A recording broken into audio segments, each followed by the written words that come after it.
வணக்கம். புரட்டாதி நட்சத்திரம் 4ஆம் பாதத்தில் பிறந்தவர்களே,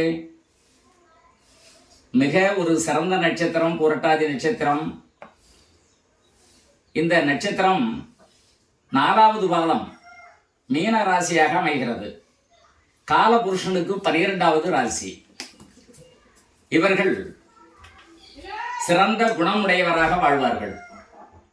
எதிலும் முன்னின்று தர்மங்கள் செய்யக்கூடியவர்களாகவும், கோவில் குளங்கள் திருப்பணி செய்யக்கூடியவர்களாகவும், ஈவு இரக்கம் தயவு தாட்சண்யம் பொருளாதாரங்கள் சம்பாதித்து பின்னாளில் ஏழை எளியவர்களுக்கு உதவும் தன்மை உடையவர்களாகவும் இருப்பார்கள்.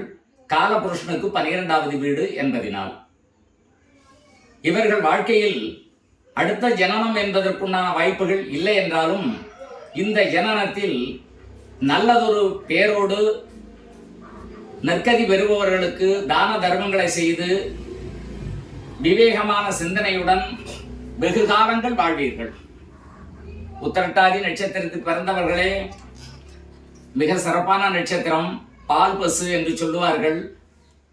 சனியினுடைய சாரம் பெற்றவராக இருந்தாலும் குருவனுடைய வீட்டில் இந்த நட்சத்திர சாரம் அடங்குவதினால் தர்மகுணம், ஈவு இரக்கண்யம் தயவுதாட்சண்யம், உயர்ந்த பண்பு, உயர்ந்த பதவிகள், பிற்காலத்தில் சம்பாதிக்கக்கூடிய பொருள்களை மற்றவர்களுக்கு கொடுத்துவிட்டு கொஞ்சம் சிரமத்தை அடையக்கூடியவராக இருப்பீர்கள்.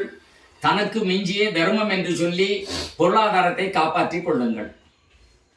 ரேவதி நட்சத்திரத்தில் உள்ளவர்களே, மிக மிக அற்புதமான நட்சத்திரம் ரேவதி. யானை பலம் கொண்டவர் என்றே சொல்லப்பட வேண்டும். மீன ராசியாக அமைகின்றது. மீன ராசியில் அமையும் இந்த நட்சத்திரம் வாழ்க்கையில் மிகவும் உயர்ந்த குணமும் உயர்ந்த பண்பும், பொருள் சம்பாதிப்பதில் அதிக ஆர்வம் உடையவராகவும், கல்வியில் சிறந்து விளங்குபவராகவும், உயர்கல்வி பெறுபவராகவும், இடைப்பட்ட காலங்களில் கல்வி தடைபட்டு மீண்டும் அந்த கல்வியை அடையக்கூடிய ஒரு நிலையில் உங்களுடைய முயற்சிகள் இருக்கும் என்றாலும், தாங்கள் நினைக்கும் காரியங்களும் செய்யும் காரியங்களும் உங்களாலேயே முடியும், நீங்கள் நினைக்கின்ற காரியத்தை மற்றவர்கள் செய்து முடிக்க முடியாது என்று சொல்லக்கூடிய எண்ணங்களோடு முயற்சிப்பீர்கள். உங்களுடைய வாழ்க்கை மிக சிறந்து விளங்கும்.